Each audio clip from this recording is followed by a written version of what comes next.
إنا خلقنا الإنسان من نطفة أمشاج نبتليه فجعلناه سميعا بصيرا إنا هديناه السبيل إما شاكرا وإما كفورا إنا أعتدنا للكافرين سلاسل وأغلالا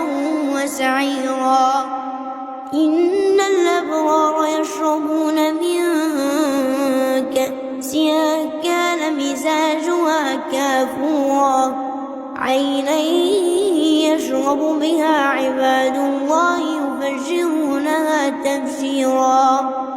يوفون بالنذر ويخافون يوما كان شره مستطيرا ويطعمون الطعام على حبه مسكينا